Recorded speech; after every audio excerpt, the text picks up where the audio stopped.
Chelsea suspend Enzo Fernandez after Madrid talk, Pep Guardiola opens the door for Rodri, and Italy lose another World Cup manager. These stories are connected by control. Welcome back to Just Soccer. Today is not about done deals or glossy rumors. It is about authority being tested in public. When players glance toward Madrid, managers talk exits out loud, and national teams collapse under history. The real story is who controls the narrative and who is reacting too late. We start at Chelsea, where one comment turned into a very deliberate line in the sand. Chelsea drop Enzo Fernandez for 2 games after Madrid comments. This suspension is not about Real Madrid itself. It is about Chelsea reasserting hierarchy when a vice-captain spoke too freely. Once agents start arguing fairness in public, the issue has already moved from discipline to power. Enzo Fernandez has been dropped for Chelsea's next 2 competitive matches after comments made during the international break about his future and life in Madrid. Head coach Liam Rosenior said the midfielder crossed a line and that protecting club culture comes first. That wording was not accidental. There is no signed deal with Real Madrid, no agreed fee, and no confirmed approach. Reports from The Guardian and ESPN are clear on that. What is real is the punishment. Fernandez is suspended for 2 games and is not eligible to feature. His agent has called the decision completely unfair, which only sharpens the tension rather than calming. Chelsea supporters are split. Some back the club and say standards matter more than talent. Others fear this kind of public discipline pushes a valuable player closer to the exit. The real test is whether this ends the noise or quietly accelerates the summer drama. While Chelsea chose discipline, Manchester City chose openness, and the contrast matters. Guardiola will not block Rodri if he seeks Real Madrid move. Pep Guardiola framing exits as a choice is philosophical, but it also signals confidence bordering on risk. The problem is not losing Rodri.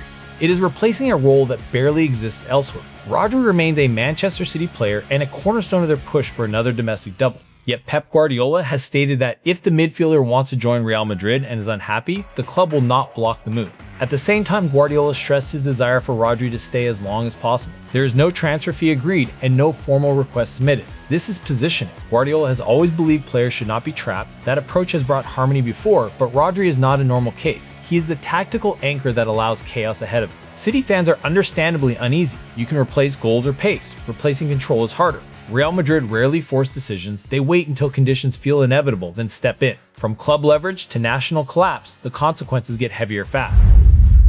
Gennaro Gattuso steps down as Italy boss after World Cup failure.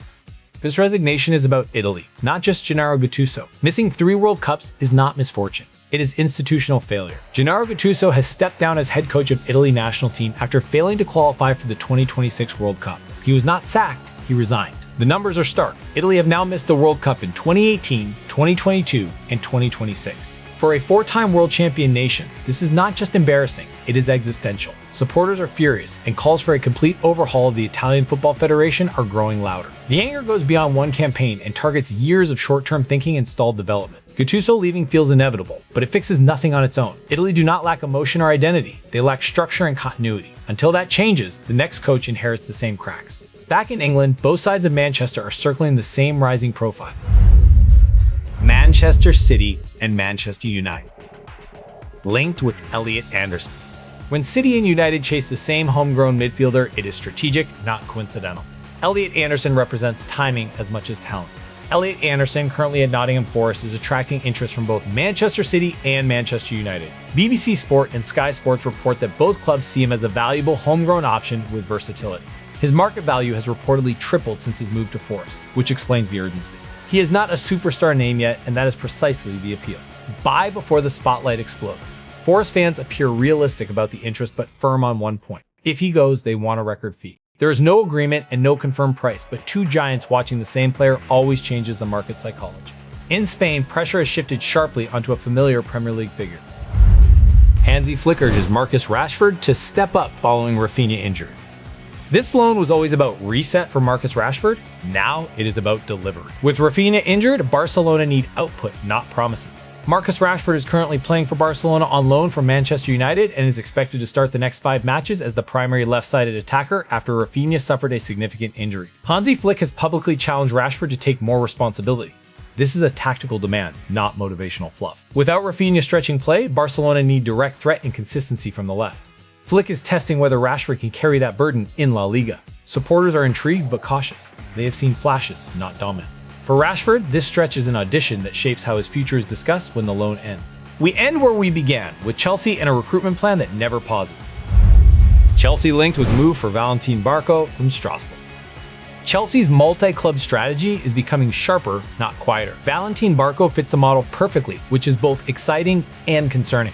Reports suggest Chelsea are exploring a move for Valentin Barco from sister club Strasbourg using the Blue Co ownership structure. Barco is currently playing in Ligue 1 and leads Strasbourg in successful crosses this season. There is no confirmation that the transfer is complete. What exists is a clear pathway. With shared ownership, negotiations become internal planning rather than persuasion. Fans are already debating the outcome. Does Barco slot into the first team, or does he become another high-value loan asset? Chelsea's recent history suggests flexibility, but also ruthless timing when value peaks. Look at the pattern. Madrid lingering in the background, clubs defending culture, managers talking exits early, national teams buckling under history. Transfers are not just about movement, they are about narrative control, and right now, that battle is already being played in public.